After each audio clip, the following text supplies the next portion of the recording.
लीजिए, राधा बल्लभ संप्रदाय। अभी इसके अलावा दो और बच जाएंगे, एक तो सखी संप्रदाय है और एक चैतन्य गौड़ी संप्रदाय है। तो अपन पहले बात कर लेते हैं। नंबर 3 पे लिखिएगा राधा बल्लभ संप्रदाय, हेडिंग डाल दीजिए राधा बल्लभ संप्रदाय।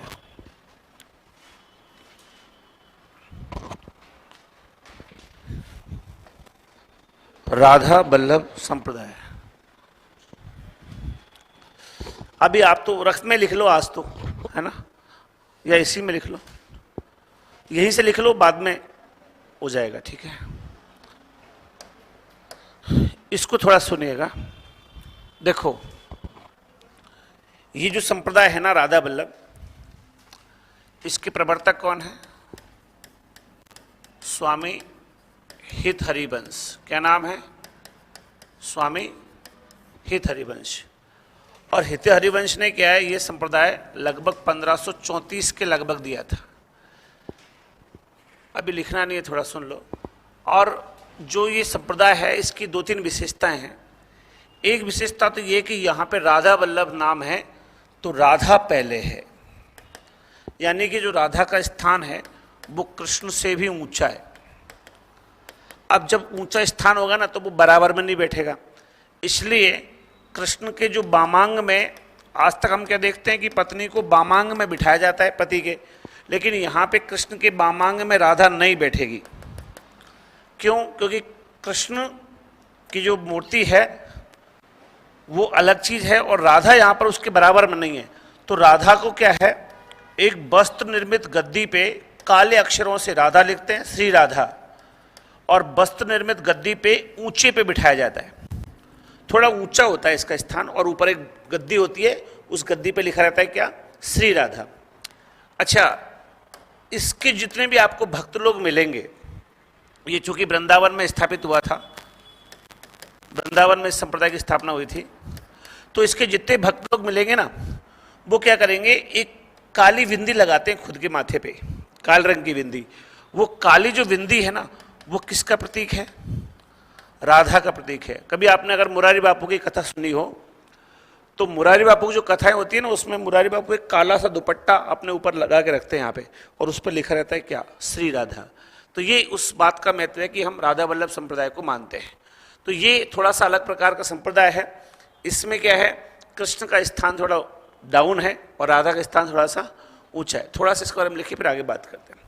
राधा बल्लभ संप्रदाय, इसके प्रवर्तक स्वामी हित हरिवंश हैं।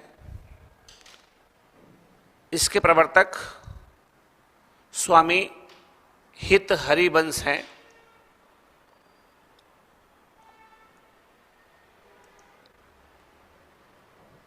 इसके प्रवर्तक स्वामी हित हरिवंश हैं। अगला लाइन से लिख दीजिएगा। इस संप्रदाय का प्रवर्तन 1534 ईस्वी में 1534 ईस्वी में वृंदावन में हुआ था। कहां पे हुआ था? वृंदावन में।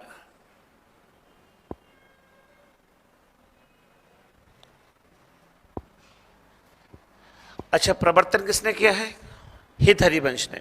अब अगर हित हरिवंश के बारे में देखें तो इनका जन्म हुआ 1502 में। 32 साल की उम्र में इन्होंने इस संप्रदाय की स्थापना करी, तो 1534 हो गया, और 1573 में इनकी डेथ हो गई। ठीक, इनको हित हरिवंश को कहा जाता है बंसी का अवतार। क्या बोलते हैं? जैसे आपने कृष्ण भट्ट को पढ़ा था, हितु सखी का अवतार, आपने निम्बकाचार्य को पढ़ा, सुदर्शन चक्र का अवतार, ऐसे आपने छठ कौरव को पढ़ा था, राम की पादुका का अवतार। ठीक है, ठीक ऐसे ही ये किसका अवतार कहा जाएगा? वैश्वानर का। बल्लवाचार्य को बोलते हैं, सॉरी, इसको बोलते हैं, इसको ये कहलाएगा बंसी का अवतार, और बल्लवाचार्य को बोलते हैं वैश्वानर यानी अग्नि का अवतार। ठीक है, अब इनके माता पिता की बात करें, तारावती और केशव इनकी माता पिता का नाम है। एक जगह है बांध गांव। कौन सी जगह है? बांध गांव। और ये बांधगांव कहाँ पड़ता है? मथुरा में, यहाँ इनका जन्म हुआ था। ठीक है, तो बांधगांव में इनका जन्म हुआ। तारावती केशव मिश्र के यहाँ से जन्मे।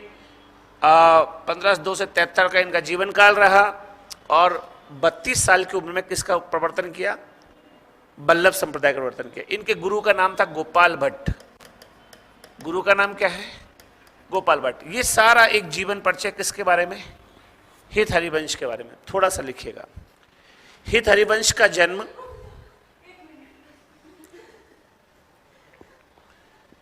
हित हरिवंश का जन्म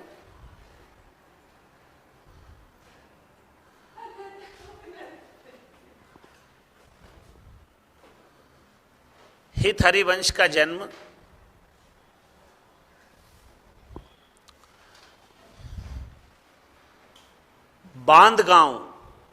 बांधगांव मथुरा में हुआ था। बांधगांव मथुरा में हुआ था।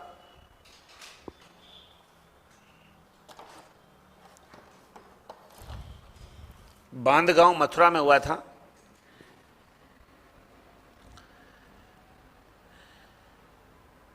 इनके माता पिता का नाम तारावती केशव मिश्र था। इनके माता पिता का नाम क्या था? इनके माता पिता का नाम तारावती केशव मिश्र था।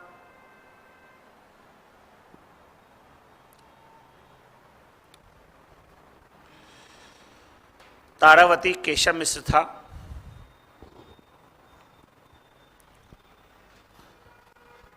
हित हरिवंश का जीवन काल 1502 से 1573 ईस्वी माना जाता है। हित हरिवंश का जीवन काल 1502 से 1573 ईस्वी माना जाता है। 1502 से 1573 ईस्वी माना जाता है।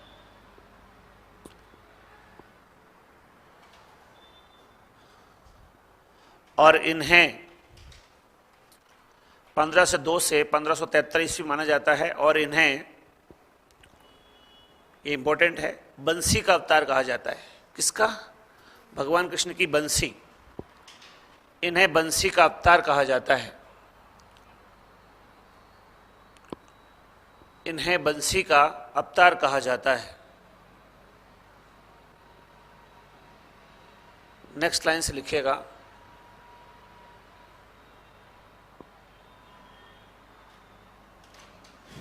ये सारी बात हो गई। हित हरिवंश के गुरु का नाम नहीं लिखा, गोपाल भट्ट। हित हरिवंश के गुरु का नाम गोपाल भट्ट था। हित हरिवंश के गुरु का नाम गोपाल भट्ट था। हित हरिवंश के गुरु का नाम गोपाल भट्ट था।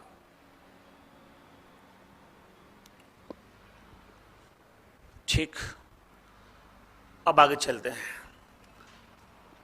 क्या खास विशेषता है कि जितने भी मंदिर होंगे वहां पे कृष्ण की मूर्ति को राधा से नहीं मिलाया जाएगा, क्योंकि राधा का स्थान कृष्ण से ऊंचा है। इसलिए इन मंदिरों में कृष्ण का विग्रह नहीं होता, बल्कि वस्त्र निर्मित ऊंची गद्दी पर काले अक्षरों में क्या लिखा रहता है? श्री राधा अंकित रहता है। और इस संप्रदाय को मानने वाले लोग श्री राधा की काली बिंदी अपने मस्तक पे लगाते हैं। काली बिंदी किसका प्रतीक है? राधा का। लिखो, इस संप्रदाय के मंदिरों में कृष्ण राधा की मूर्ति को मिलाते नहीं हैं।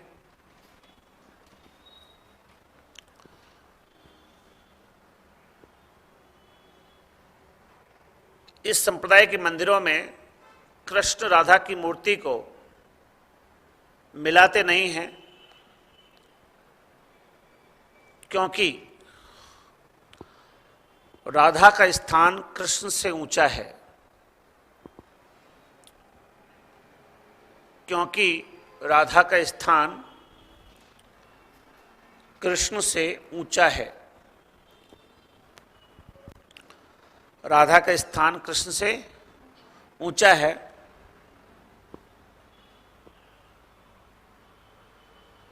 अगले लाइन से लिखो, इस प्रकार राधा कृष्ण का विग्रह नहीं होता, इस प्रकार राधा का विग्रह नहीं होता, ऐसे लिखो, इस प्रकार राधा का विग्रह नहीं होता, इस प्रकार राधा का विग्रह नहीं होता, बल्कि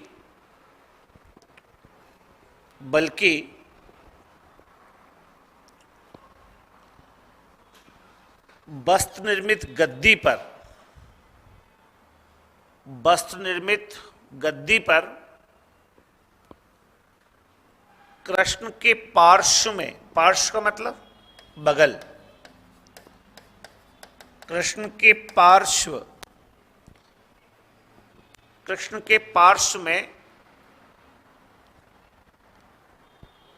पार्श्व में श्री राधा अंकित रहता है। कृष्ण के पार्श्व में क्या?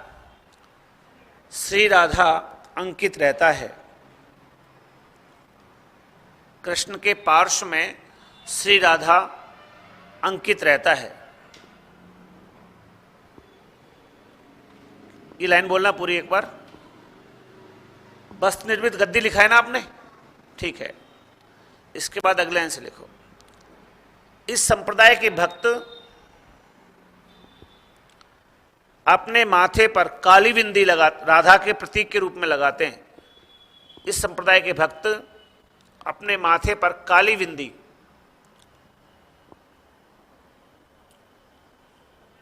अपने माथे पर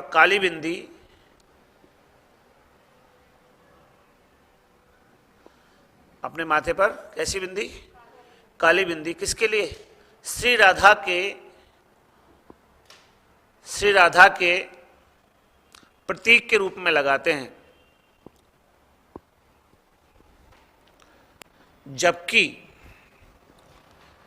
सीधी रेखाएं कृष्ण का प्रतीक होती है। जबकि सीधी रेखाएं कृष्ण का प्रतीक होती हैं।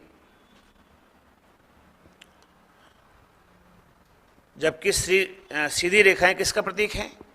अब जैसे मान लो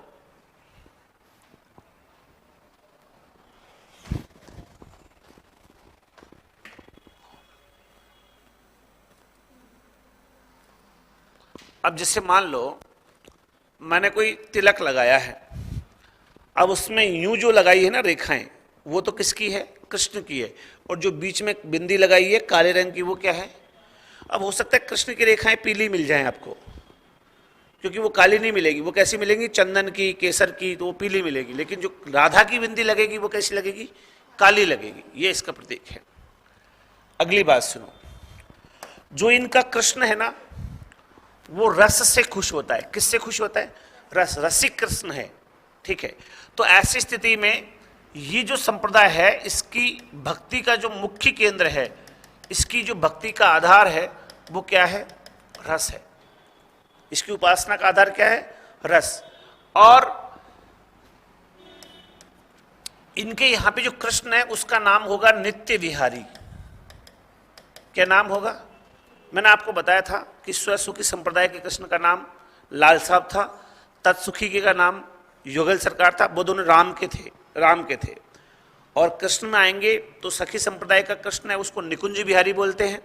क्या बोलते हैं? निकुंज बिहारी। इसको क्या बोलते हैं? नित्य विहारी, राधा वल्लभ में। और एक और आएगा, पहले वल्लभाचार्य का आया वल्लभ संप्रदाय, उसमें बोला था पूर्णानंद पुरुषोत्तम ब्रह्म, ठीक है। और एक और आएगा चैतन्य संप्रदाय, उसका कृष्ण है, उसका नाम है विजेंद्र कुमार। तो जैसे कोई विजेंद्र कुमार की आराधना कर रहा है, इसका मतलब वो चैतन्य संप्रदाय का है। कोई नित्य बिहारी को पूज रहा है, इसका मतलब वो राधा वल्लभ संप्रदाय का है। कोई निकुंज बिहारी को पूजेगा, इसका मतलब वो सखी संप्रदाय का। अभी पढ़ेंगे अपन आगे। तो कृष्ण के नाम, भगवान के नाम भी अलग अलग है, ठीक है। अब सुनिए, ये जो नित्य विहारी है ना कृष्ण, इसके नित्य विहार के 4 तत्व है। नित्य विहार का मतलब है रोज घूमना। और रोज घूमने के लिए क्या चाहिए? एक तो राधा चाहिए और एक कृष्ण चाहिए, 2 तो ये हो ही गए। और वन कहाँ का चाहिए? वृंदावन का। और उनके साथ एक सहचरी होनी चाहिए, जो कभी ये रूठ जाए तो मना सके, मतलब समझौता करा सके। तो एक सहचरी होता है। तो नित्य विहार के कितने तत्व स्वीकार किए हैं संप्रदाय में? 4 तत्व। कौन कौन से? राधा कृष्ण वृंदावन और सहचरी, ये भी कभी कभी पूछ लिया जाता है। अब हम इसके बाद राधा वल्लभ संप्रदाय में जो हित हरिवंश है उनकी रचनाओं पे आएंगे। हित हरिवंश की 3 रचनाएं फेमस हैं। कितनी कितनी 3, और 3 कौन कौन सी? एक तो हित 84, आपने नाम सुना होगा, 84 पदों की रचना है, अधूरा ग्रंथ था ये। हालांकि बाद में एक प्रेम लोकनाथ हुए, उन्होंने इस पे 500 पृष्ठ की टीका लिख दी है, पर हित 84 बहुत खास रचना है। और एक जो है ना, इसमें आगे है ना, एक आएगा सेवक दास, एक कवि आएगा, उस सेवक दास ने सेवक वाणी लिखी। तो जो भी कोई हित हरिवंश को मानने वाला व्यक्ति होगा ना, वो हित 84 और सेवक वाणी दोनों को पढ़ता है। मतलब जैसे कोई राम को मानने वाला रामचरितमानस पढ़ता ही है, रामायण पढ़ता ही है, ठीक ऐसे इस संप्रदाय में मानने वाला कोई व्यक्ति है तो वो हित 84 को पढ़ेगा। और एक कवि आएगा, ये तो आचार्य है, कवि आएगा जिसका नाम है सेवक दास, उसकी रचना है सेवक वाणी। तो ऐसे बोला जाता है कि हित 84 और उस सेवक वाणी एक संग पढ़त लिखत सुखदानी। अगर हित 84 और सेवक वाणी को एक साथ पढ़ें, सेवक वाणी को एक साथ पढ़ें, तो प्रेम और सुख की अनुभूति होती है। ये इस संप्रदाय का आधार है। इसके अलावा एक रचना है राधा सुधा निधि, क्या नाम है? राधा सुधा निधि। बाकी एक यमुनाष्टक नाम से रचना है, वो कोई खास नहीं है। अष्टक प्रकरण को उसमें दिखाया गया है। 2 रचनाएं हैं, इसमें भी 170 संस्कृत के श्लोक है, इसमें 84 पद है, लेकिन ये अधूरी रचना है। हित हरिवंश की हित 84 आपसे पूछी जा सकती है ना। एक बात थोड़ा सा लिखो, राधा वल्लभ संप्रदाय में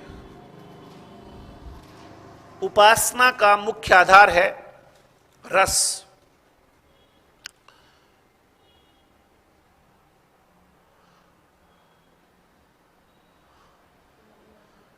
राधा वल्लभ संप्रदाय में उपासना का मुख्य आधार है क्या? रस। अगले लाइन से लिखो, इस संप्रदाय में कृष्ण को नित्य विहारी के रूप में पूजा जाता है।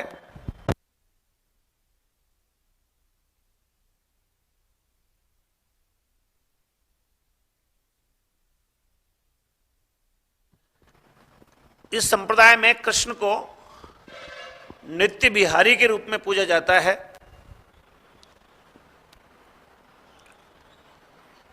और नित्य विहार के 4 तत्व माने गए हैं। और नित्य विहार के कितने? 4 तत्व माने गए हैं। नित्य विहार के 4 तत्व माने गए हैं। कौन कौन से? राधा, कृष्ण, वृंदावन और सहचरी। राधा, कृष्ण, वृंदावन और सहचरी।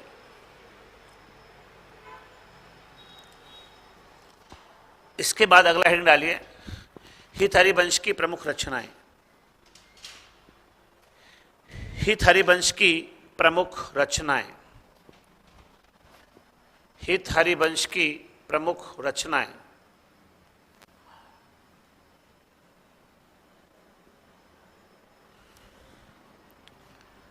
हित हरिवंश की प्रमुख रचना है, इसमें लिखो 3 रचनाएं प्रमुख हैं। 3 रचनाएं प्रमुख हैं। 3 रचनाएं प्रमुख हैं।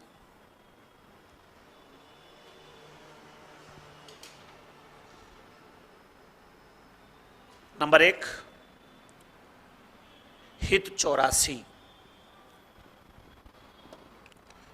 कौन सी रचना? हित 84।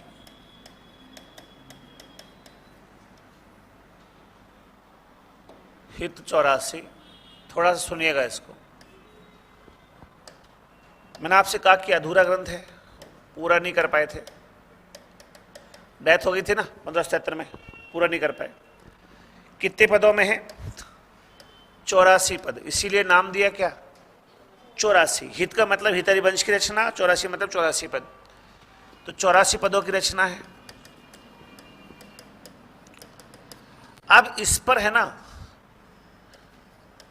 इस पर प्रेमदास कवि ने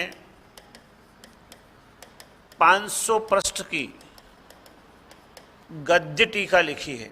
पद्य में नहीं है, टीका किस में है, गद्य में है, गद्य टीका लिखी है। और इस पर है ना लोकनाथ कवि है एक, कौन, लोकनाथ कवि ने भी इस पर टीका लिखी है, इस रचना पर टीका लिखी है। ये तो बात किसकी हो गई, हित 84 की। एक रचना है जिसका नाम है राधा सुधा निधि, राधा सुधा निधि। आगे आप जब रीतिकाल पढ़ोगे ना तो राधा सुधा शतक पढ़ोगे हठीस का, वो अलग बात है।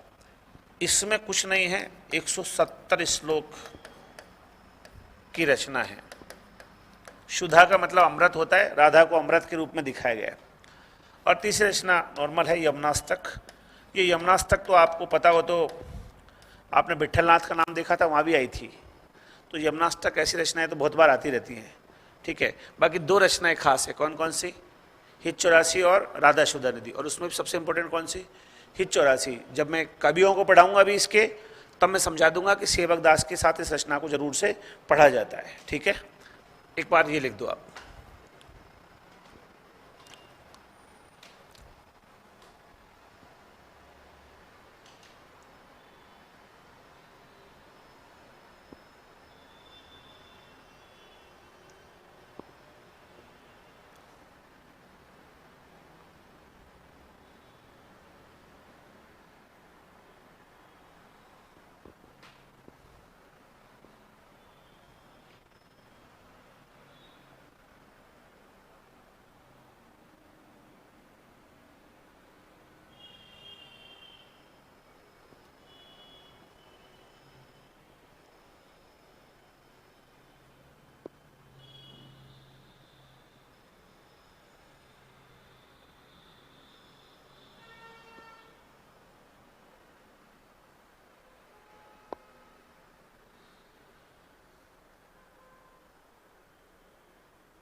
ठीक है। इसके बाद लिखिए राधा वल्लभ संप्रदाय के प्रमुख कवि, राधा वल्लभ संप्रदाय के प्रमुख कवि।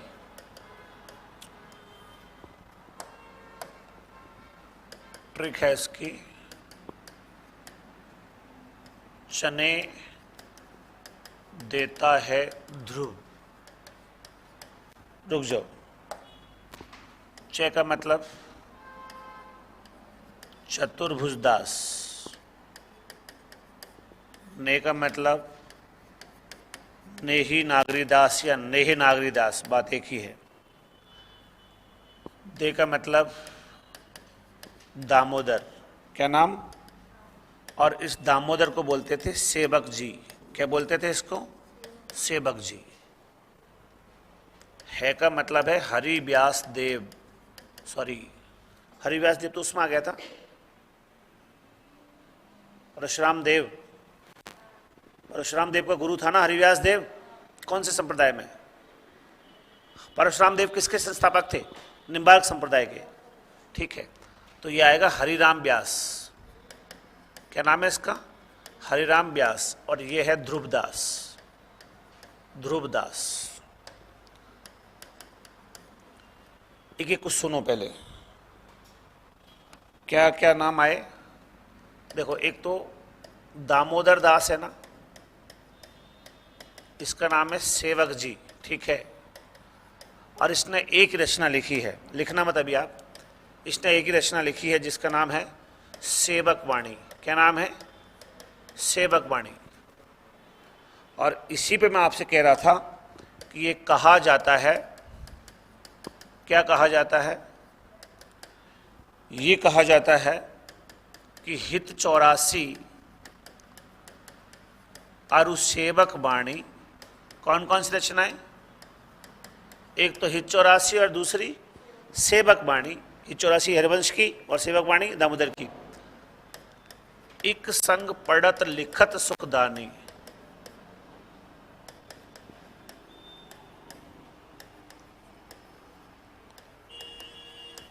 इसको एक संग पढ़त गुणत सुखदानी ऐसा मान लीजिए।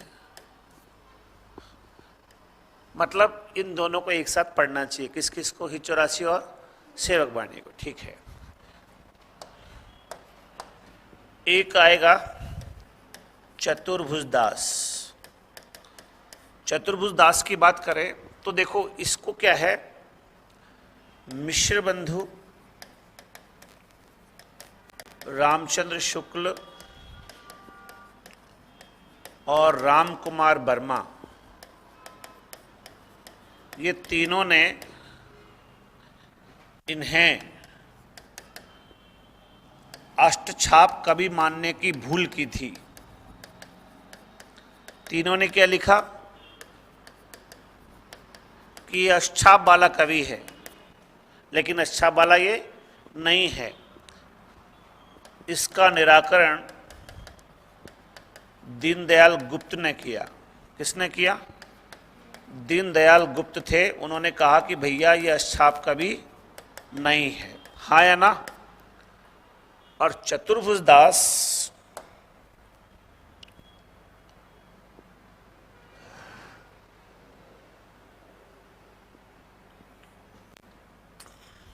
एक मिनट रुक जाओ, पूरा नाम लिख देता हूं मैं। एक नेही नागरीदास है, इसको नेह नागरीदास भी बोल सकते हैं। इनकी एक रचना है राधाष्टक। क्या नाम है? बोलो। राधाष्टक। ठीक है,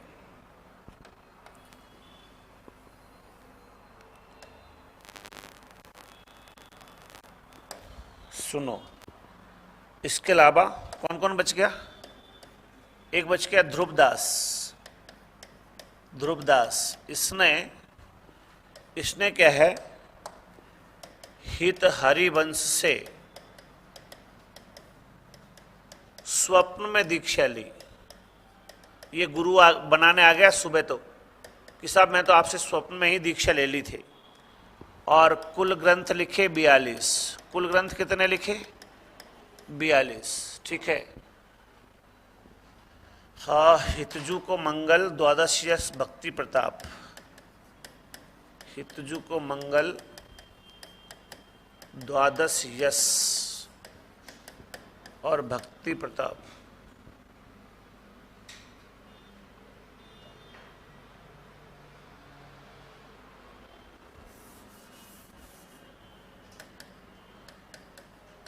हित श्रृंगार, भक्त नामावली।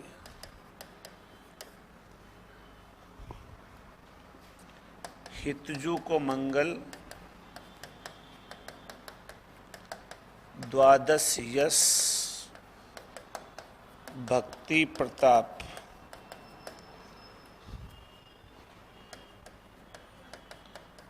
कौन बच गया एक और अभी भी? ध्रुव है का मतलब कौन? कौन? हरिराम ब्यास, इसकी रचना है ब्यास बाणी, और एक रचना है इसकी रागमाला। क्या नाम है? रागमाला। इसकी एक बात याद रखना, हित हरिवंश की मौत पर इन्होंने गाया था। ये फेमस हुआ है बहुत। जब डेथ हुई ना किसकी, हित हरिवंश की 1573 में, तो ये लाइन इन्होंने गाई, बड़ो अभाग अनन्य सभा को,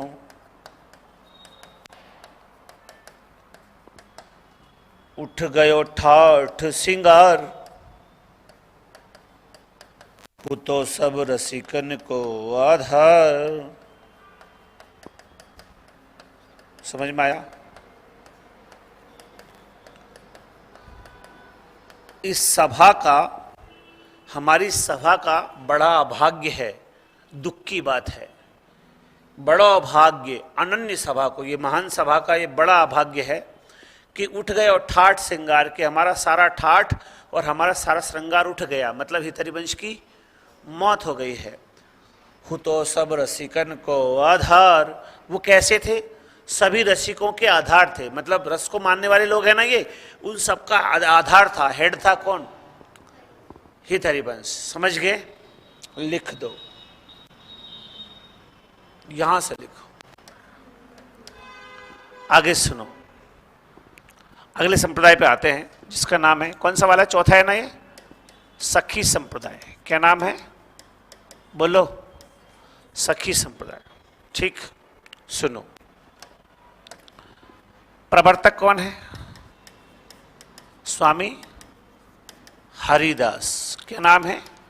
स्वामी हरिदास। ठीक।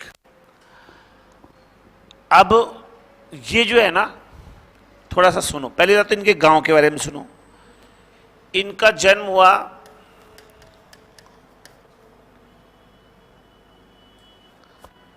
चित्रा गंगाधर से, राजापुर गांव है। आपको पता है ना, राजापुर गांव तुलसीदास का भी जन्म स्थान माना है। वही बांदा जिला यूपी में पड़ता है ना, यहां पे इनका जन्म हुआ 1478 ईस्वी में। ठीक।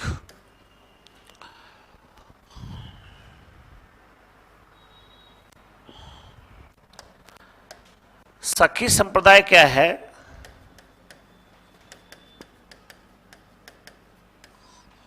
वृंदावन में 1573 ईस्वी तक प्रभावी रहा। कहां तक प्रभावी रहा? 1573 तक प्रभावी रहा है। उसके बाद में इसका अस्तित्व कमजोर हो गया। क्या है? इस संप्रदाय में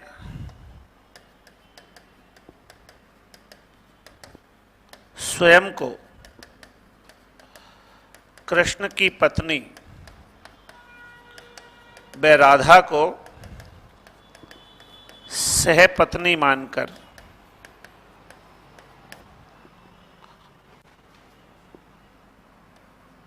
अत्यधिक या पूर्ण श्रृंगार कर निकुंज विहारी, कौन है इस संप्रदाय का कृष्ण? निकुंज विहारी को रिझाया जाता है।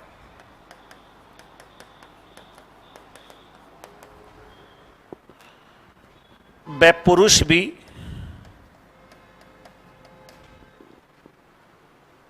दिख नहीं रहा, सही हटा देते हैं।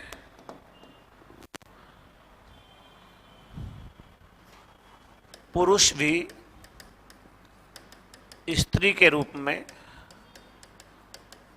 पूर्ण श्रृंगार करते हैं। कभी आप जाओगे ना गूगल पे, वहां देखना आईजी साहब बने राधा। तो यूपी में एक आईजी थे, आईजी पंडा, वो आईपीएस बने और उसके बाद आईजी बने और उसके बाद दुनिया से ऐसा मोह भंग हुआ अभी क्या है, तुम नए नए लड़के लड़कियां हो, तो अभी तो तुमको लगता है कि आईएएस आईपीएस ये सब बड़ी चीजें हैं, लेकिन जब बन जाते हैं ना उसके बाद वो लोग भी बहुत दुखी रहते हैं। तब दुनिया से मोह भंग होता है, तब लास्ट में आदमी भगवान के पास आता है। तो वो ऑफिस में ही राधा बन के बैठ के घाघरे लुगड़ी पहन के, और इन लोगों का पता है क्या है, हाईली मेकअप्ड होते हैं, हाईली वेरी हाई मेकअप। इतना तो पार्टी में जाने वाली औरतें नहीं कर पाती, उससे ज्यादा मेकअप करते हैं ये लोग। कभी आपको मिल जाएंगे ना ट्रेन वेन में, तो पहली बात तो सबसे अलग बैठेंगे, ऊपर बैठेंगे जाके, और फिर हर 5 मिनट में कांच हाथ में होता है इनके, और ऐसे बस यही, और वो लिपस्टिक लगाना, और वो आईलाइनर मस्करा सारे रखते हैं पूरा कंप्लीट। मैंने देखा है इनको, प्रत्यक्ष देखा है, मैंने ट्रेन में देखा है इनको, इसलिए मैं बोल रहा हूं। और जो साड़ियां वाड़ियां होंगी ना इनकी, वो भी एकदम चमक दमक सितारों से जड़ी, मतलब ऐसे रहते हैं कि आप इनका मुंह नहीं देखो ना तो पहचान नहीं पाओ कि पुरुष है कि स्त्री है। बस मुंह देखने के बाद, जब इनके सेविंग वेविंग की हुई होती है तो वो सेविंग की थोड़ा बहुत दिख जाता है कि ये आदमी है, तब पता चलता है कि ये पुरुष है, अन्यथा नहीं पता चलता। इतना श्रृंगार करके किसको रिझाते हैं, किसको खुश रखते हैं? निकुंज विहारी को। यानी कि इस संप्रदाय में कृष्ण का नाम क्या है? निकुंज विहारी। अब सुनो, इस संप्रदाय के लोग वृंदावन में टाटी बना के रहते हैं। क्या बना के रहते हैं? टाटी बनाकर रहते हैं। ये लकड़ी की वो होते हैं ना, जाड़ फूस, उसकी बनाकर रहते हैं। अतः मिस्र बंधुओं ने इसे टाटी संप्रदाय कहा है। क्या नाम कहा है? टाटी संप्रदाय का है। अब देखो, ये जब अंग्रेजी में अनुवाद होता है ना, तो टाटी से हो गया तती, टी से तय भी तो बनता है ना, तो इसको लोगों ने क्या बोलना शुरू कर दिया? तत्ती संप्रदाय। क्या बोलना शुरू कर दिया? तत्ती। तो ये तत्ती संप्रदाय भी कहलाता है। ठीक, आगे बढ़ी बात सुनो। स्वामी हरिदास तानसेन के गुरु थे। किसके गुरु थे? किसके गुरु थे? तानसेन के गुरु थे। संगीत के जानकार थे। अतः अकबर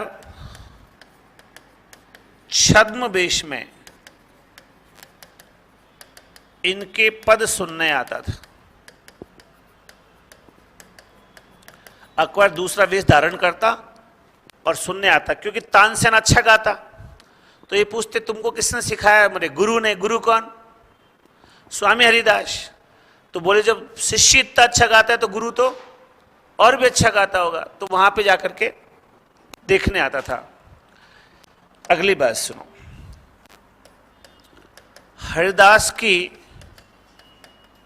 प्रमुख रचनाएं अगर आप देखेंगे तो 2 रचनाएं हैं।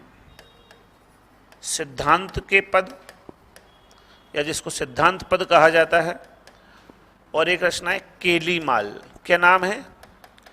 केलीमाल। केलीमाल में 110 पदों में कृष्ण की रास क्रीड़ा, केली का मतलब क्या होता है? खेलना, तो क्रीड़ा भी वही शब्द है।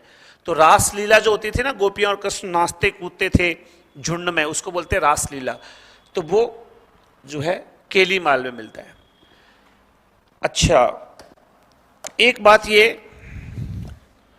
कि सखी संप्रदाय के सिद्धांत आपको कहां मिलेंगे? तो एक रचना है निजमत सिद्धांत। क्या नाम है? एक रचना है जिसका नाम क्या है? निजमत सिद्धांत। किसने लिखी? किशोरी दास वाजपेयी ने। किसने लिखी जी? किशोरी दास वाजपेयी ने इसको लिखा।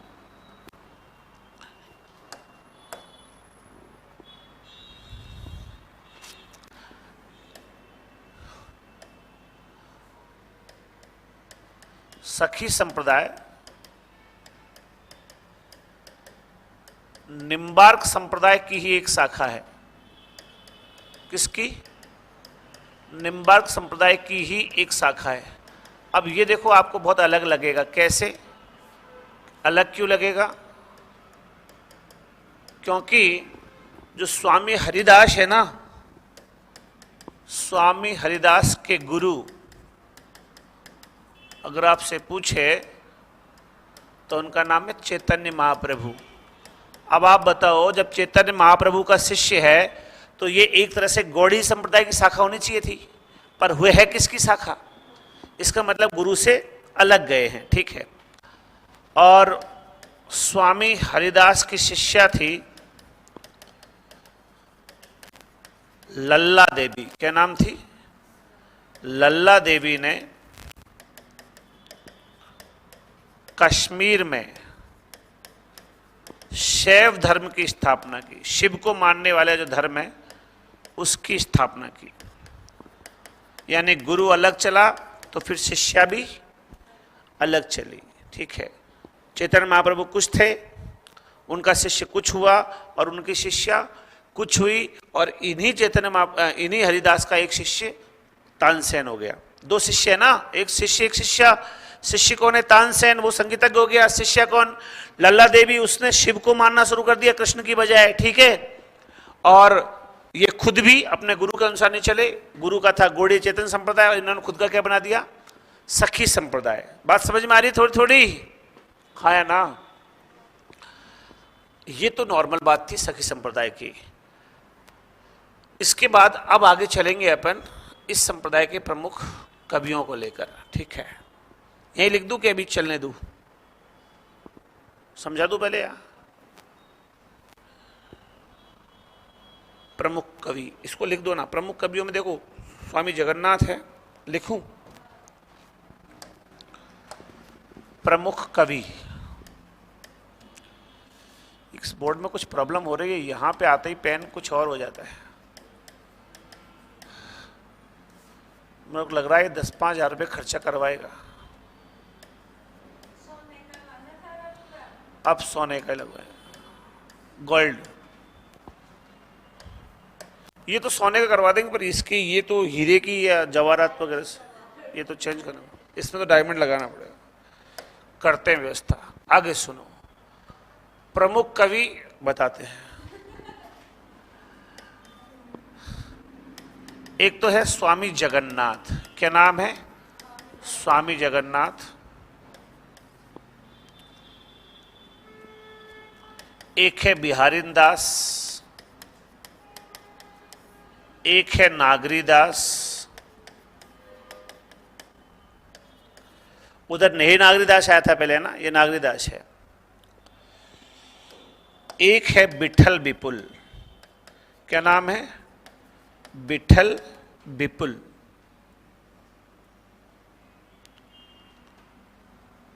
और एक है, इसको गुरुदेव बोलते थे वैसे तो, स्वामी हरिनाथ।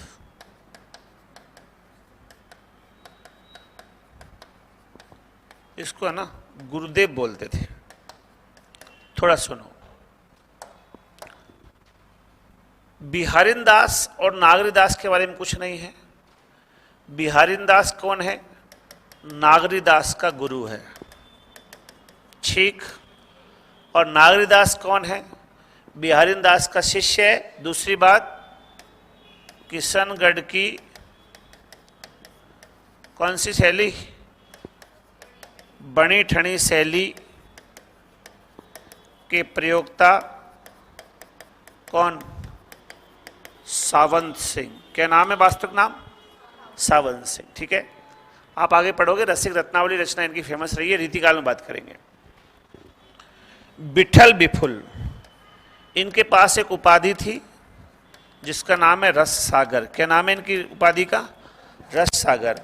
और ये है ना स्वामी हरिदास के ममेरे भाई थे, मतलब मामा का बेटा था।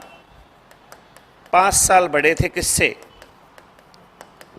स्वामी हरिदास से। और हरिदास ने ही इनको बिठल विपुल को रस सागर की उपाधि दी थी। ठीक है। ओके, आगे सुनो। गुरुदेव ये सखी संप्रदाय का सर्वश्रेष्ठ कवि है। कौन? कौन? स्वामी हरिनाथ। इसको गुरुदेव के नाम से जाना जाता था और ये विठल विपुल का शिष्य है। किसका शिष्य है? विठल विपुल का शिष्य है। शिष्य दिख रहा है क्या? विठल विपुल का शिष्य है। ओके, इसका कुछ खास ऐसा है नहीं।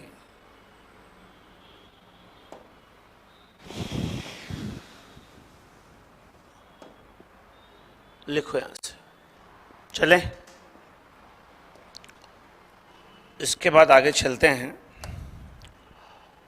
और अब अपन बात कर लेते हैं।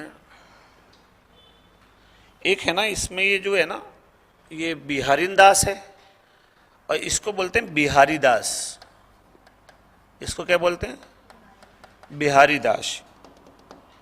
तो वो क्या, बिहारी दास बिहारीन दास आपको अलग अलग लगे, इसलिए मैंने लिखा नहीं है, बाकी ध्यान रखना, इसको बिहारी दास ही बोल देते हैं। ठीक। अगला संप्रदाय कौन सा? गौड़ीय या चैतन्य संप्रदाय।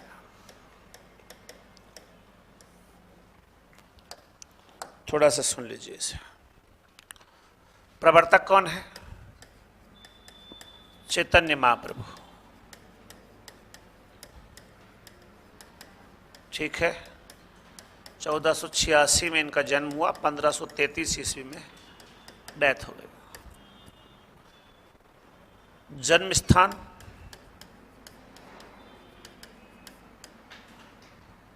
नवद्वीप एक जगह का नाम है, नदिया जिला है और ये पश्चिम बंगाल की कहानी है। कौन सी जगह की? वेस्ट बंगाल, पश्चिम बंगाल। इससे आपको ये पता चल जाता है कि इनकी जो काव्य भाषा होगी वह कौन सी होगी? बंगाली। कौन सी भाषा होगी? क्योंकि बंगाल में जन्म हुआ है। इनकी पत्नी का नाम है लक्ष्मी प्रिया। अगर आपने मैथिली शरण गुप्त को पढ़ा हो तो उनकी एक खंड का भी जिसका नाम है वियुक्ता। मैथिली शरण गुप्त ने उन सभी औरतों के दुख दर्द को व्यक्त किया है जिनको उनके पतियों का सुख नहीं मिला और उनके पति प्रसिद्ध थे, जैसे कि लक्ष्मण की उर्मिला। लक्ष्मण की उर्मिला, लक्ष्मण को बड़ा व्यक्तित्व मिला राम के साथ का, लेकिन उर्मिला जीवन भर दुखी रही।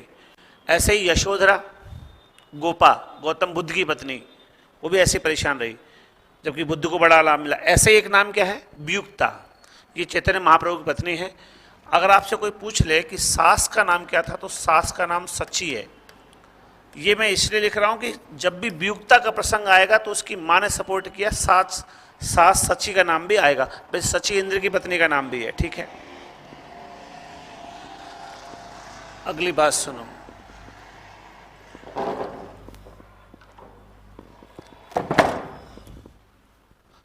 अगली बात क्या है वो सुनो।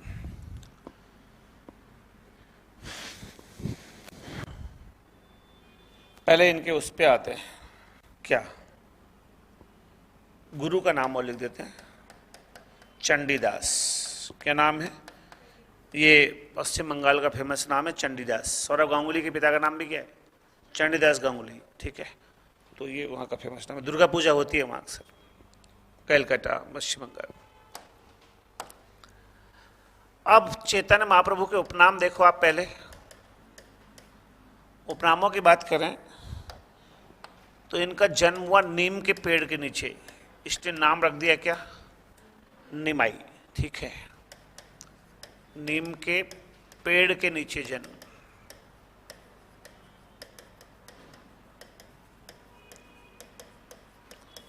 दूसरी बात सुनो, इनका वास्तविक नाम था विश्वंभर। क्या नाम था वास्तव में? विश्वंभर। ये इनका वास्तविक नाम रखा गया।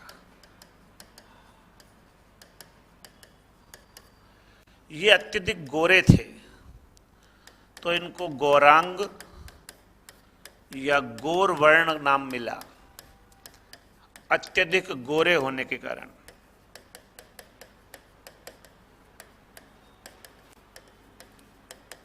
ठीक, चौथी बात सुनो। फिर ये चैतन्य कहां से आया? इनका नाम था कृष्ण चैतन्य। ये नाम इनको दीक्षा गुरु केशव भारती ने दिया। इनको दीक्षा मिली, उस गुरु का नाम क्या था? केशव भारती। इन्होंने इनका नाम बदल के क्या कर दिया? कृष्ण चैतन्य, और उसी से नाम पड़ गया चैतन्य महाप्रभु।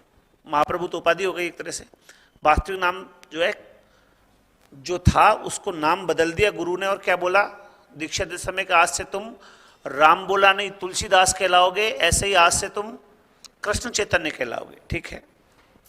पांचवी बात,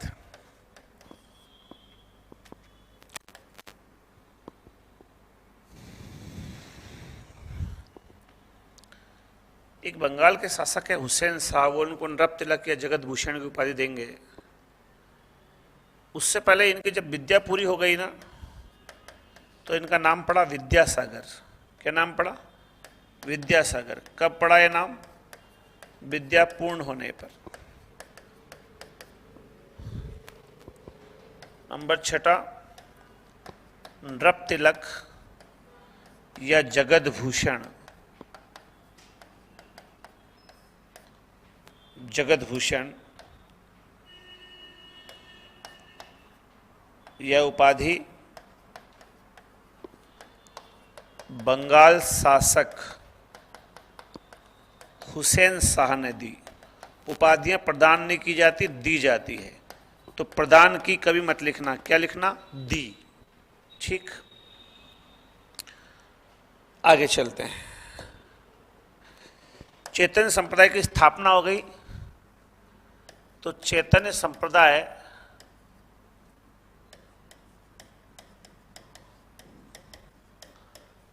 की भक्ति का आधार क्या है? कीर्तन। क्या है जी? कीर्तन। और कीर्तन भी कैसे? गोल घेरे में दोनों हाथ ऊपर कर झूमते हुए कीर्तन करते हैं। दोनों हाथ ऊपर कर लेंगे, एक कदम आगे एक कदम पीछे, ऐसे नाचते घूरते गोल घेरे में चक्कर लगाते रहेंगे, एक एक एक एक ऐसे। ठीक है, पूरी टोली रहती है, मतलब उसमें कीर्तन करते हैं। अगर आपको देखना है ये सब कृष्ण का स्वरूप क्या है? विजेंद्र कुमार। कृष्ण को क्या बोलते हैं? ये किसकी आराधना करेंगे? विजेंद्र कुमार। ये विजेंद्र कुमार किस रूप में मौजूद है?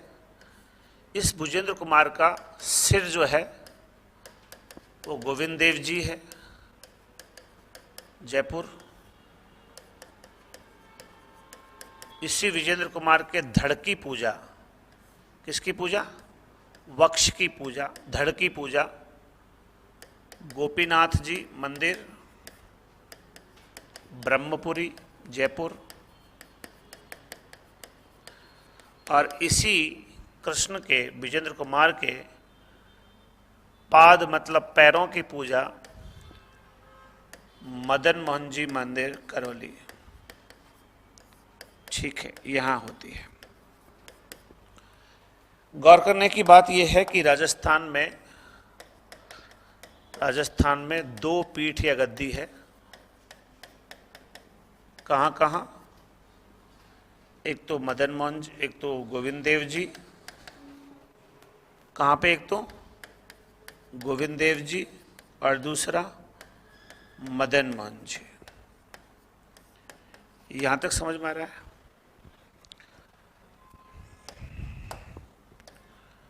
जहां भक्ति होती है, भगवान दौड़े दौड़े चले आते हैं। ऐसा किसने कहा? चैतन्य महाप्रभु कहते थे।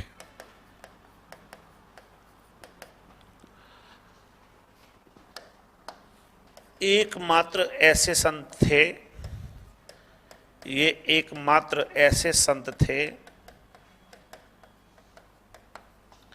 जिन्होंने पूरे भारत की यात्रा की। ठीक, अगर इनकी भक्ति में आप रस ढूंढने लग गए या भक्ति भाव ढूंढने लग गए तो 5 प्रकार की भक्ति मिलेगी। दास्य भाव भी मिलेगा, सख्य भाव भी मिलेगा, माधुर्य भी मिलेगा, शांत भी मिलेगा और वात्सल्य भी मिलेगा। बच्चेपन की भक्ति भी है और सर्वाधिक भक्ति किसकी है? वात्सल्य की है। चैतन्य महाप्रभु चैतन्य संप्रदाय का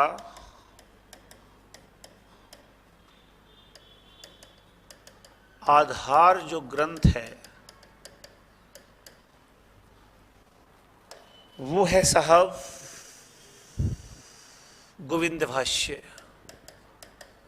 गोविंद भाष्य किसने लिखा? बलदेव विद्याभूषण ने। किसने लिखा? बलदेव विद्याभूषण ने। अगर आपसे पूछ ले कि चैतन्य संप्रदाय का दार्शनिक सिद्धांत क्या है तो आप कहेंगे अचिंत्य भेदाभेद, अचिंत्य भेदाभेद। देखो, भेदाभेद का प्रवर्तक है भास्कराचार्य। भास्कराचार्य ने कह दिया था कि आत्मा क्या है, परमात्मा क्या, इसको विचार करके जब क्लियर करना चाहिए कि क्या है क्या नहीं है। इन्होंने कहा ऐसा कुछ नहीं है, बस भक्ति करो, भेद अभेद के बारे में मत सोचो, चिंता मत करो। किसके बारे में? भेद और अभेद के बारे में। आपको कोर्स पढ़ना है, किताब पढ़नी है, किताब पढ़ो, मत सोचो कब पूरा होगा, मत सोचो याद हो रहा है कि नहीं हो रहा, मत सोचो सफल होंगे कि नहीं होंगे, बस क्या करो, पढ़ाई करो। बाकी ऐसे भगवान मिलेंगे नहीं मिलेंगे, आत्मा परमात्मा से होगी नहीं होगी, क्या होगा क्या नहीं होगा, कुछ मत सोचो, बस कीर्तन करो, भक्ति करो, ऐसा बोलते थे। आगे सुनिए, चैतन्य महाप्रभु ने भी एक रचना लिखी है। चैतन्य महाप्रभु द्वारा लिखित ग्रंथ शिक्षाष्टक, नाम से पता चल रहा है कि इसका नाम शिक्षाष्टक है। इसका मतलब चैतन्य संप्रदाय की शिक्षा कितने खंडों में? 8 खंडों में शिक्षा है।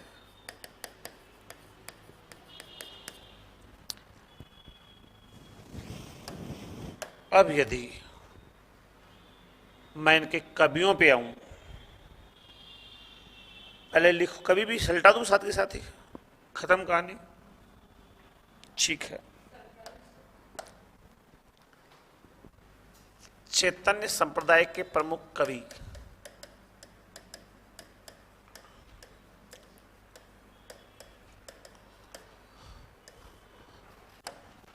देखो, एक तो है माधव दास। क्या नाम? माधव दास। इसने लिखी माधव वाणी, बस इसका इतना ही बहुत है, माधव वाणी, ठीक है। एक कवि है चंद्र गोपाल,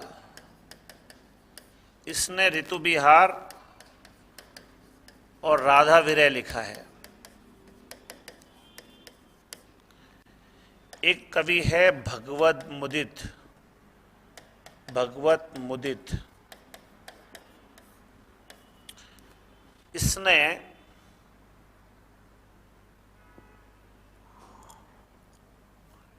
कुछ लिखा तो है, खास नहीं है। एक खास है सूरदास पंजाबी, बाद में लिखेंगे। एक राम राय है। क्या नाम है? राम राय। भरम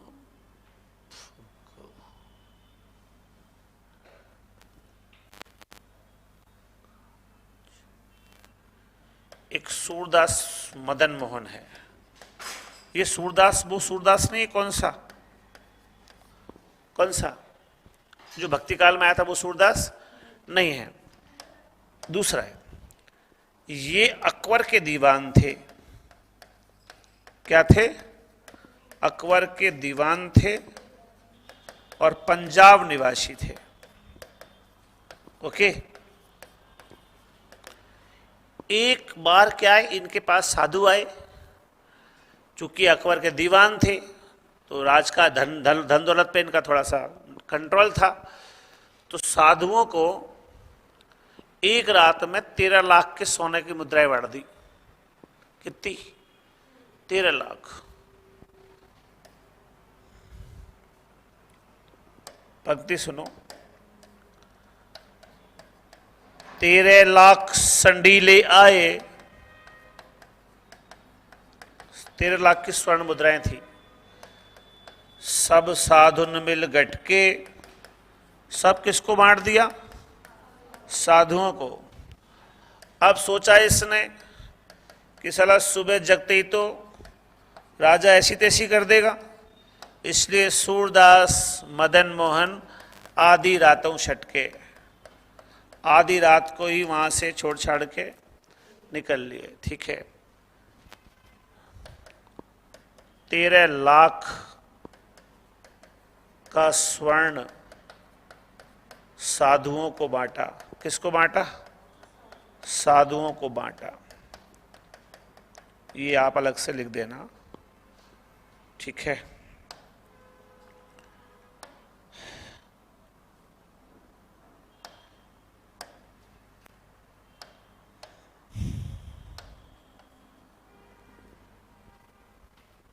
अब जैसे भगवत मुदित राम राय, इसकी एक आदि वाणी आती है, इसको गीत गोविंद भाषा भी आती है। पूछेगा तो कोई है नहीं, लिखाऊं क्या? केवल इतना सा प्रश्न हो सकता है कि कौन सा कवि चेतन संप्रदाय का नहीं है, और ये भी बहुत मुश्किल से हो सकता है। मतलब संभावना इसकी भी बिल्कुल नहीं है कि ये भी हो जाए। बाकी उसने कौन सी रचना लिखी ये पूछ ले कि साहब चंद्रगोपाल ने कौन सी रचना लिखी, तो ये तो बहुत मुश्किल काम है। ये तो संभावना बिल्कुल भी नहीं है।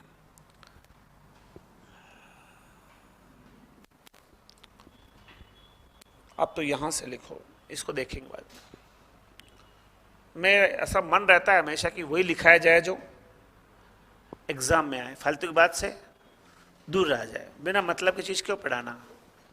दुनिया ही बहुत है पढ़ाने को, बहुत बहुत सारी बकवास चीजें पढ़ाने को। मानव शर्मा हूं मैं तो। लिखो।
अभी लिख लेने दे सबको।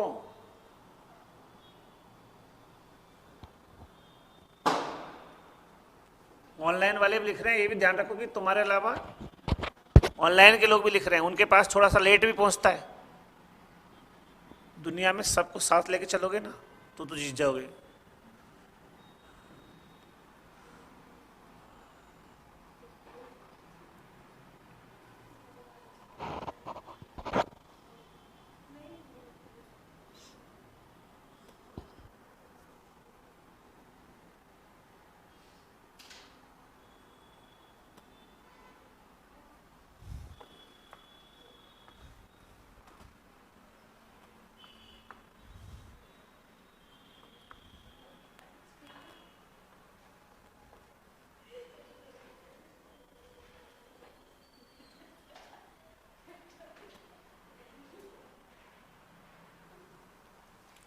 हो गया?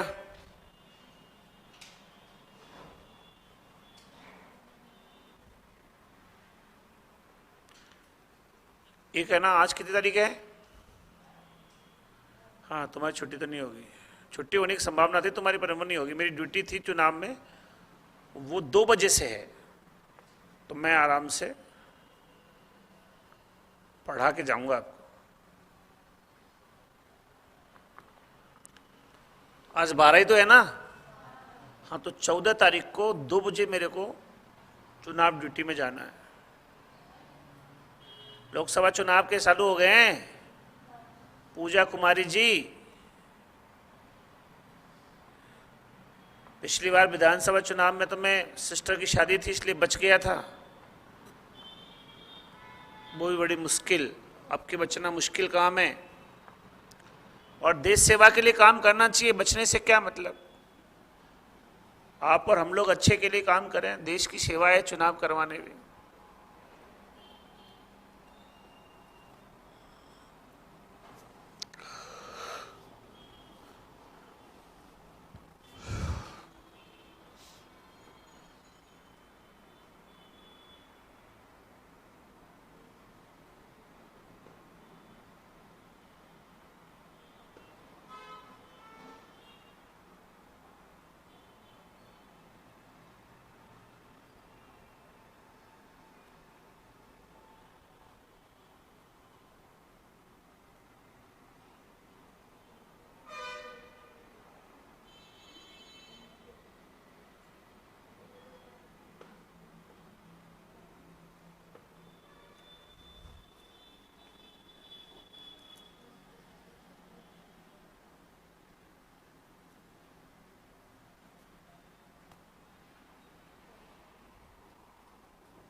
हो गया?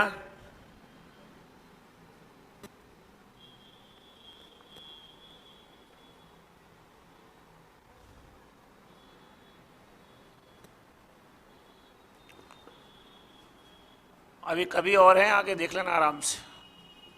अभी तो काफी लिखना है, लिखते जाओ।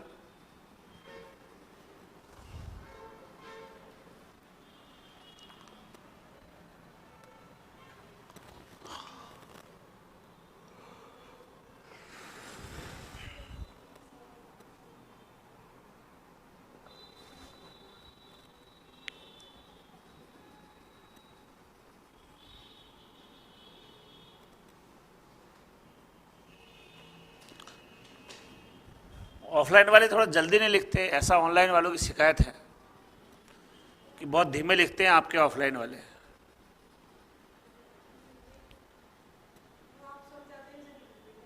हाँ, वो चक्कर ये है उनका। तुम ऑनलाइन वालों पहले लिखते हो, आराम से समझा करो, पहले समझ के फिर लिखा करो। ये क्या तुरंत नोट कर लेते हैं और फिर रोक लेते हैं वीडियो को वहीं आगे रुक जाते होंगे वहीं। समझा करो, समझने के लिए लिखना जरूरी चीज नहीं है, लिखने बाद में, पहले समझा करो।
हो गया?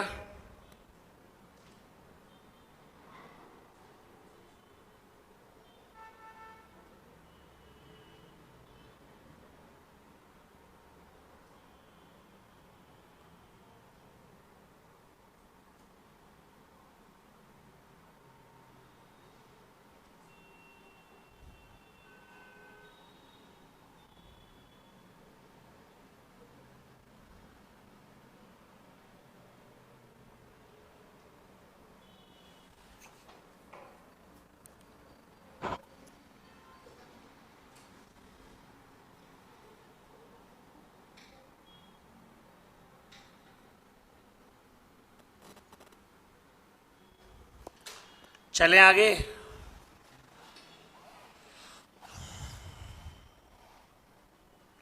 नहीं, इससे पहले कुछ छूट गए, बैक करना। ये कहाँ लिखा है?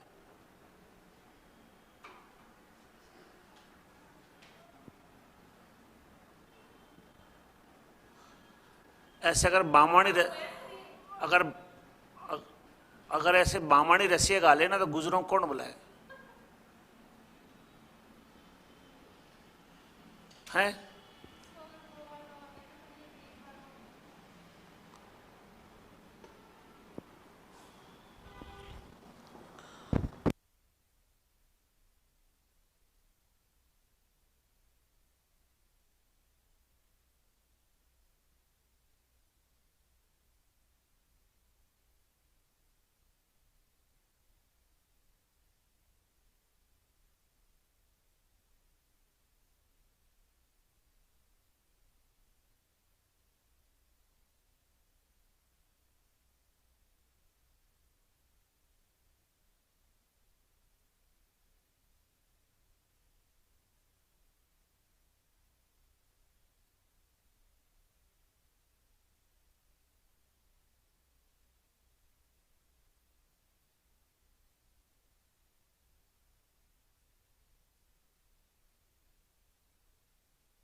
इसकी भगवत मुदित की अगर रचना लिखोगे ना तो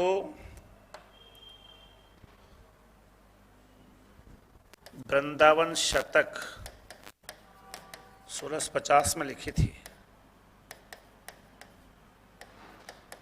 और एक रचना अनन्य रसिक माल,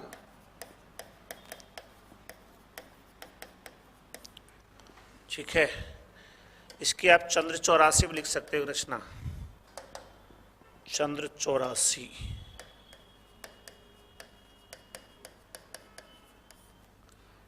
माधववाणी हो ही गई, भगवत मुदित राम राय, आदिवाणी गीत गोविंद भाषा, भरम भग मच भय 2 बार आएगा।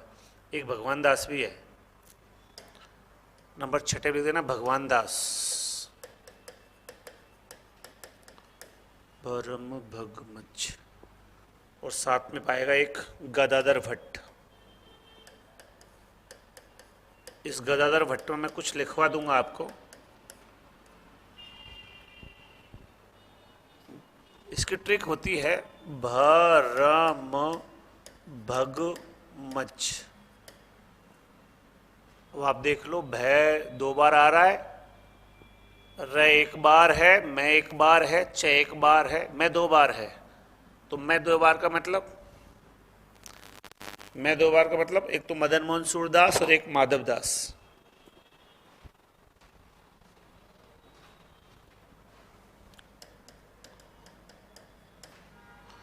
और गे का मतलब गदाधर भट्ट।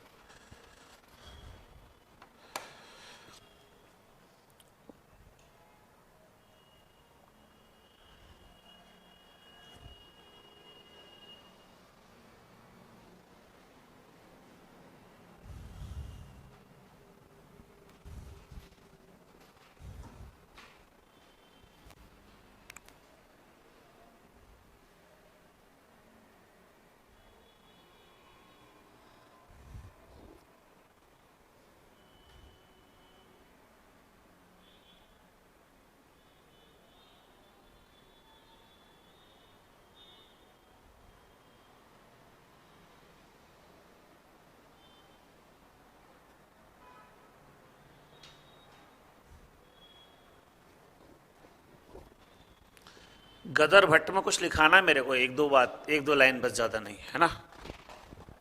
पहले लिख लो फिर मैं लिखा देता हूं।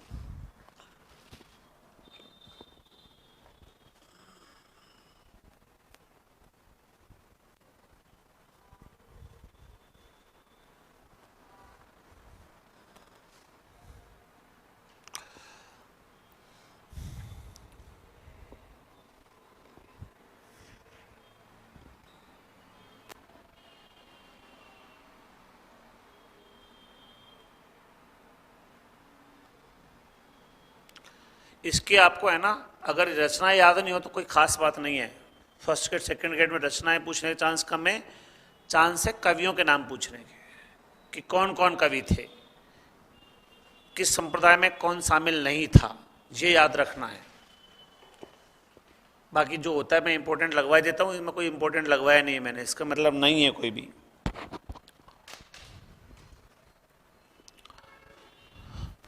अकबर के दीवान थे सूरदास मदन मोहन। मदन मोहन सूरदास ही बोल देते हैं इनको, बात एक ही है।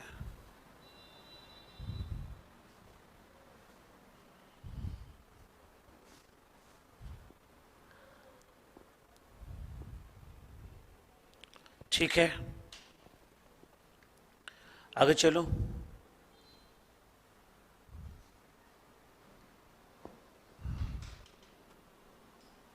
आगे सुनो।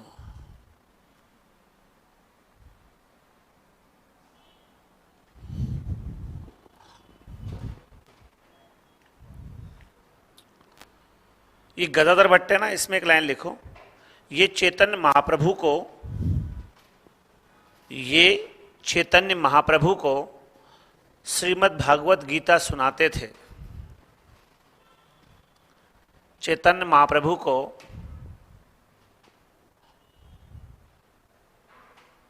क्या सुनाते थे? श्रीमद् भागवत गीता सुनाते थे।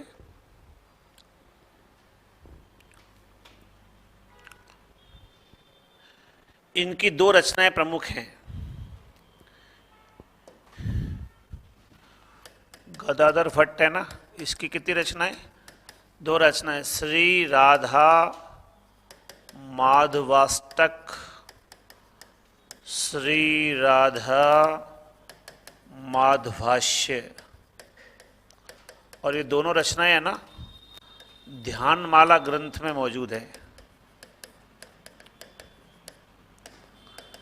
इनका उल्लेख है। ये दोनों रचनाओं के बारे में जानकारी कहाँ मिलती है? एक ग्रंथ है जिसका नाम क्या है? ध्यानमाला, उस ग्रंथ में इनके बारे में जानकारी मिलती है। ध्यानमाला ग्रंथ में उल्लेख है।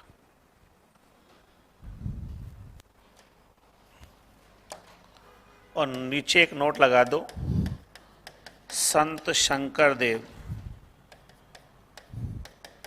पहले भी बताया है मैंने, एक शरण संप्रदाय के प्रवर्तक हैं।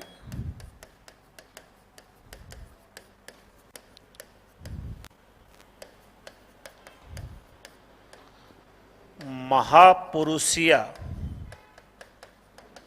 शाखा के प्रवर्तक हैं। और इनको है ना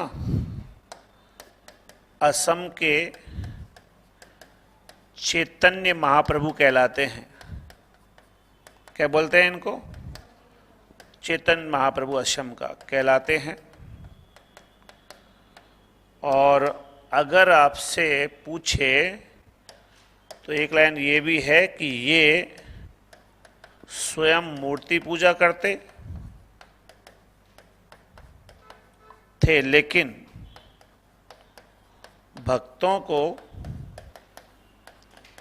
मूर्ति पूजा का